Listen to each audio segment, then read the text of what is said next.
कौन कहता है कि ज्ञान फ्री में मिलता है? भाई साहब, ध्यान से कीमत चुकानी पड़ती है ना। डिजिटल ज्ञान का एक फायदा है, जितनी बार चाहो रिपीट कर लो। मुझे भी मेरा भाई यही फीडबैक देता है। गगन विक्टर की नैनो डोज में इतने पंच हैं कि मुझे एक बार में पल्ले ही नहीं पड़ता।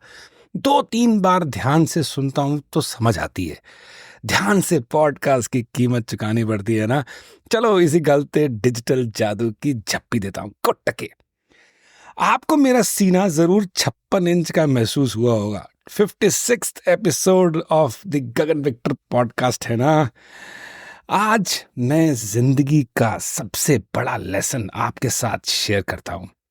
Don't ever think this can't happen to you. भाई, मेरे साथ ये नहीं हो सकता इज अ मिथ।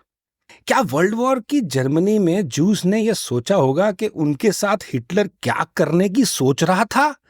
पार्टीशन के टाइम आज की सरहद के पार दोनों तरफ वाले ये सोचते थे कि उनको अपने अपने घर छोड़कर रेफ्यूजी बनकर भागना पड़ेगा, और 1 साल पहले तक गाजा पट्टी वाले रेगुलर जीवन व्यतीत कर रहे थे बाशिंदे वहां पर।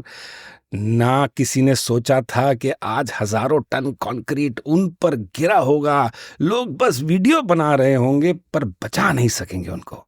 सो don't ever think this can't happen to you. अगर ये आपके साथ हो सकता है तो मेरे साथ भी हो सकता है। Austrian psychiatrist and Holocaust survivor Viktor Frankl की क्लासिक किताब मैन सर्च फॉर मीनिंग ने मेरी जिंदगी के प्रति नजरिया ही बदल दिया। अगर आपने नहीं पढ़ी तो जरूर पढ़ना। इससे मिलती जुलती एक मूवी है स्टीफन स्पिलबर्ग साहब की, ऑस्कर विनिंग शिंडलर्स लिस्ट। अगर नहीं देखी तो जरूर देखना। दोनों देखने के बाद जीवन का और पैसे का मतलब क्या है, ये तब जब इंसान से सब कुछ छीन लिया जाए। घर बार, बीवी बच्चे, सुख चैन, दौलत, शोहरत, तन के कपड़े और बाल भी छीन लिए जाएं तो गैस चैम्बर में नंगे क्या महसूस होता होगा, ये सोचकर मेरे रोंगटे खड़े हो गए थे। उस दिन के बाद मेरे लिए हर रात को सोना मरने जैसा हो गया और हर सुबह एक नया जीवन। मैंने हर दिन सुबह ये सोचना शुरू कर दिया कि आज मेरा इस धरती पर आखिरी दिन है and I have to give my best. मेरा बेस्ट व्यवहार, मेरा बेस्ट व्यापार, मेरा बेस्ट प्यार इत्यादि, और मेरी बेस्ट पोस्ट और पॉडकास्ट भी। हाँ जी, मेरी आखिरी दिन की फिलॉसफी को Viktor Frankl has mentioned with a twist in his logotherapy. Live as if you were living already for the second time, and as if you had acted the first time as wrongly as you are about to act now. ऐसे जियो जैसे तुम दूसरी बार जी रहे हो, और जैसे कि तुमने पहली बार भी उतना ही गलत जिया था इस बार जितना जीने वाले हो। इससे ज्यादा इंसान की रिस्पॉन्सिबलनेस को कुछ भी स्टिमुलेट नहीं कर सकता कि जब वो ये सोचे कि present is past and that past may be yet changed and amended. जबरदस्त सोच है ना।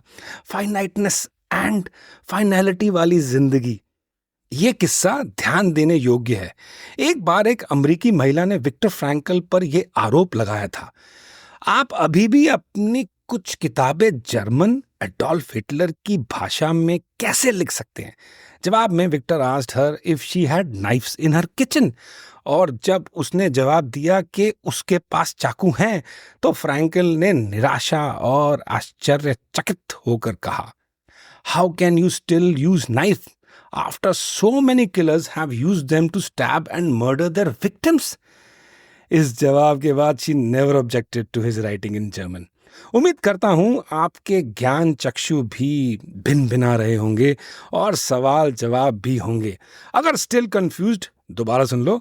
ज्ञान फ्री में नहीं मिलता, ध्यान से कीमत चुकानी पड़ती है ना। बाकी गांधी जी ने कहा था, live as if you were to die tomorrow, learn as if you were to live forever, and I live my life as if there's no tomorrow, cause there isn't any. Shabakar.